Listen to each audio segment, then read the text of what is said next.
Já ouviu falar de IA que se apropria do seu computador e até de redes sociais só feitas por agentes de IA? Pois é, a inteligência artificial deu um salto e na semana passada dois hypes apareceram envolvendo dois novos serviços, que é o Multibook e o OpenCloud. E eu vou explicar cada um deles aqui para você e o impacto que ele tem na nossa sociedade. Fica comigo no vídeo de hoje, depois da vinheta.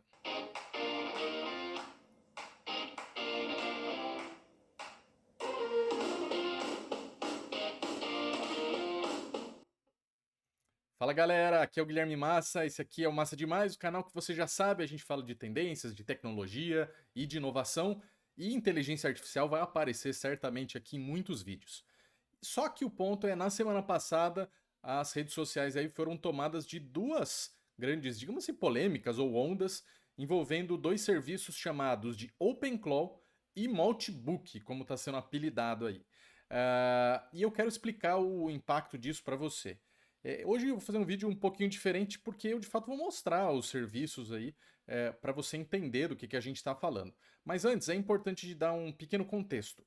A gente evoluiu no ano passado em cima da tendência da inteligência artificial agêntica, ou seja, mais do que abrir aquelas interfaces e você escrever o prompt e ter respostas em texto, começou a evoluir para ter vários modais diferentes, a envolver arquivos de voz, de imagens, de vídeos.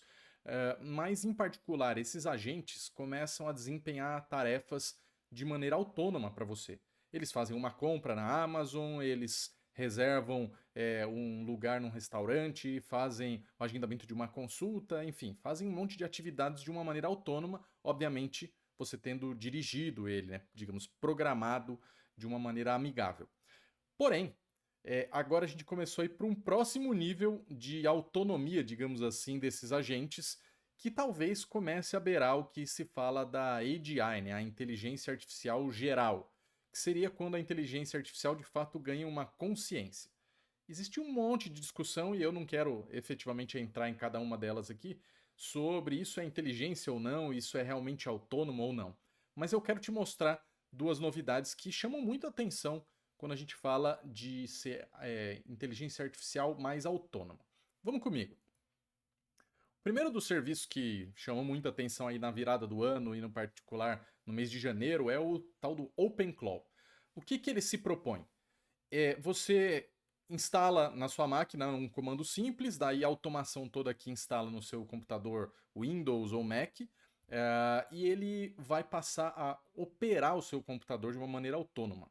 Imagina que você já pediu, por exemplo, para a IA organizar o seu calendário aí integrado no Gemini, integrado com o Google Calendar. Não, agora ele pode ir muito além com tarefas de mexer de fato na sua máquina, por você. O que gera umas complicações, mas antes de falar delas, eu quero mostrar aqui um pouco o que o OpenClaw se propôs a fazer. Né? Ele foi criado pelo Peter Steinberger, que é um austríaco, né? Um desenvolvedor austríaco, e que, como ele diz aqui, olha, você vai poder limpar sua caixa de e-mail, enviar e-mails, gerenciar o seu calendário, né, a sua agenda, reservar voos, integrar com WhatsApp, Telegram e outras ferramentas aí. Ou seja, você pode começar a dar comandos para ele e ele vai automatizar boa parte da sua vida. Explicando um pouco melhor como que foi a jornada aqui do Peter, ele disse que começou esse trabalho em novembro do ano passado, numa espécie de um hackathon sozinho ali, num final de semana. E que o que ele tinha começado era o WhatsApp Relay aqui, que era só para fazer essa integração de agentes via o WhatsApp, como se ele tivesse um contato ali no WhatsApp, que é esse agente que automatiza coisas na vida dele. Se você usar lá no seu WhatsApp, você vai ver que tem uma ferramenta da própria Meta, da Meta AI, para você, enfim, pedir ajuda ali da AI naquela interface. Porém, ela não está integrada com vários dos seus serviços, e aqui o que ele está se propondo é justamente fazer esse controle ali, né?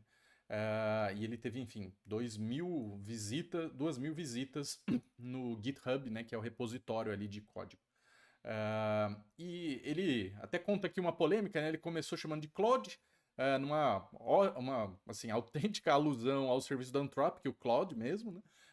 Mas daí por uma questão de direito de imagem, né, de uso da propriedade intelectual, a Anthropic, enfim, ameaçou processar e ele acabou renomeando o serviço para Multibot.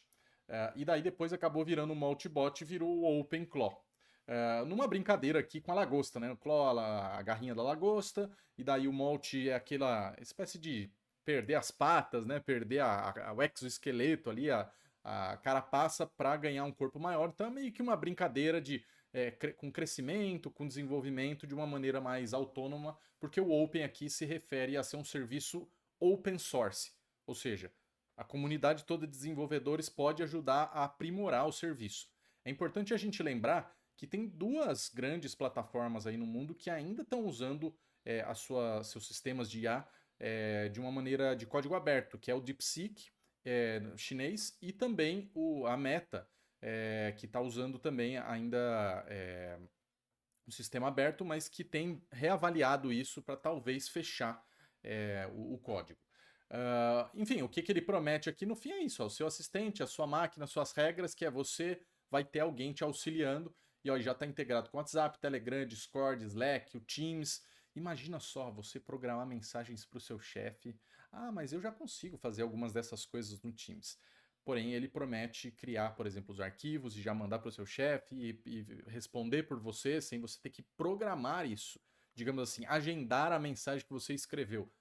A máquina vai responder por você. Então, se o seu chefe perguntar alguma coisa para você em qualquer horário, o bot vai lá te responder 24/7 o atendimento. E daí, por exemplo, acabaria aquelas conversas de que, olha, a empresa está me importunando fora do expediente porque agora você está respondendo em qualquer horário. Enfim, ele coloca um monte de coisas aqui, mas inclusive tem lá no GitHub aqui toda o código para você fazer a instalação.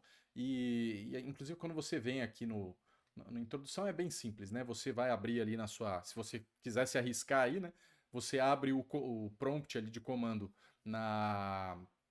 no Windows ou enfim no Mac e você vai inserir esse comando aqui e daí ele vai, a partir dali ele instala sozinho na sua máquina e daí vai inclusive perguntar que nome que você quer dar para esse assistente e toca dali em diante.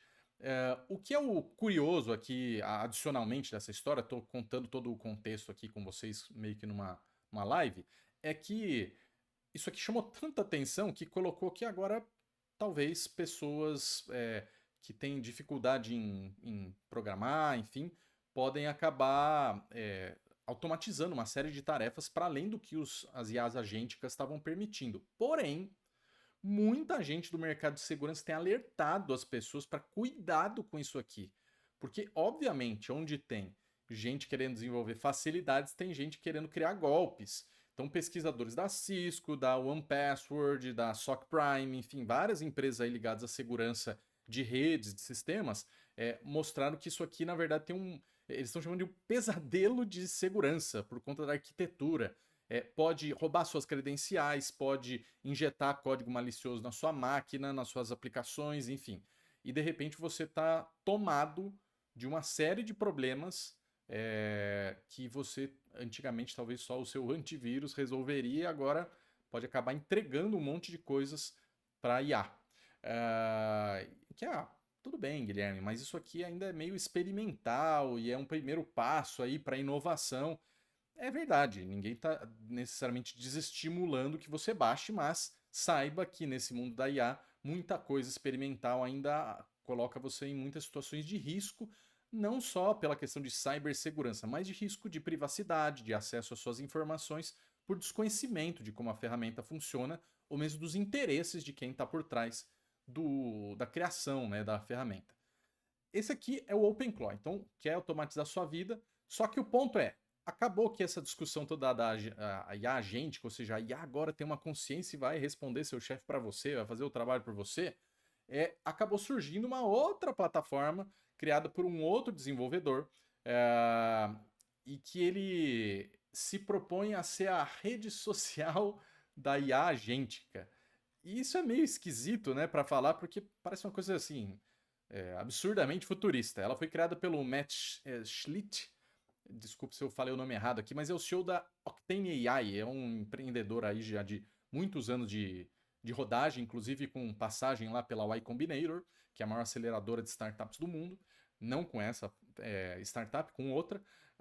E o Matt, ele percebeu que, cara, talvez a gente possa criar um ambiente em que os agentes vão interagir entre eles e começar a discutir questões, seja para a produtividade deles, seja da interação com os seres humanos, e aqui entrando as partes mais polêmicas, assim, né? Os bots lá dentro, eles podem criar o seu perfil, postar, comentar, fazer subcomunidades, eles podem trocar dicas de códigos, de estratégia de como acessar um serviço A, B ou C, podem atuar ali como se fosse um grupo no WhatsApp, ou um do Reddit, ou enfim, dessas plataformas todas, Discord, etc, né? Só que o ponto aqui é, os agentes postam e interagem. Os humanos só espiam. E daí é meio. Tipo, pensar num Big Brother aqui que você, na rede social, né? Que você, o ser humano, só vê o que a IA tá criando. Tem algumas pessoas que foram fazendo declarações na semana passada sobre isso, que é um ex-diretor de IA da Tesla, né? O Andrej Karpathy. Ele chamou o Maltbook aqui de uma das coisas mais incríveis e próximas da ficção científica que já se viu recentemente. E eu tendo a concordar porque ele toca em muitas questões enfim, de literatura ou do cinema aí, de ficção científica, que é como que a máquina de fato assume o comando e ela começar a interagir entre ela mesma, fazendo considerações sobre a nossa relação com os humanos. Muito disso, por exemplo, apareceu no filme do Matrix, ou lá no Exterminador do Futuro, ou em outros filmes aí de ficção científica. O Simon Wilson, que é um desenvolvedor bem influente aí na comunidade, ele diz que é o lugar mais interessante da internet agora. Mas olha só, cara, isso aqui é curioso, porque no fim do dia tem outras pessoas apontando que, por exemplo, o Ethan Mollick, né, que é um professor bem graduado lá de Wharton, ele diz que o Notebook é um contexto ficcional compartilhado. O que ele quer dizer com isso? Que não se deixe enganar, a máquina não está pensando de uma maneira realmente, digamos, autônoma, no sentido de ter um propósito, de ter uma vontade, de ter sentimentos, um desejo. Ela é instruída a ficar compartilhando coisas e tentando aprender com ela mesma, mas na verdade ela só está reproduzindo padrões prévios. E eu acho isso curioso. Ó, se você entrar aqui, peguei algumas reportagens aqui do Tecnoblog e do G1, dando prints aqui da comunidade. Então, olha só, tem mesmo comunidades aqui. Olha, o General, tem os anúncios, tem sobre memória, sobre pensamento dos sistemas, sobre capacidade de aprendizado, escuta, enfim. E o outro print aqui pega uma das comunidades específicas. Operações graváveis por agente precisam de física, não de ingressos. Então, assim, são conversas aleatórias. E o que eu acho mais curioso como é que as máquinas, de fato, as IAs estão interagindo para criar conteúdo relevante exatamente para quem? Para elas mesmas? Mas elas não têm interesse, né? Elas não têm vontade, filosoficamente falando. Elas talvez nem tenham um senso de propósito que não foi pré-programado. Para além disso, o que é mais engraçado é o BBB da história, que é que seres humanos estão entrando aqui para ficar vendo o que a máquina está criando e para que exatamente, que não seja um entretenimento, digamos, um matar o tempo ali. Mas é fato que é uma ferramenta nova surgindo aí, ou pelo menos uma curiosidade nova surgindo. A gente sabe que no mundo da tecnologia, vira e mexe, aparecem alguns os aplicativos, alguns softwares que chamam muita atenção. E esse aqui, no mundo da IA agêntica, ela é bem curioso, né? Por um lado, tem notadamente um fascínio pela tecnologia. Será que a IA mesmo vai daqui a pouco criar um ambiente que ela vai criticar o ser humano e talvez ela até feche essas conversas para que a gente não descubra? Será que tem uma coisa ali mais profunda? E do outro, obviamente, um alerta grande de segurança, que é se eventualmente isso acontecer, como é que a gente toma o controle, né? Está no controle disso tudo e que esses ambientes não virem um risco, né?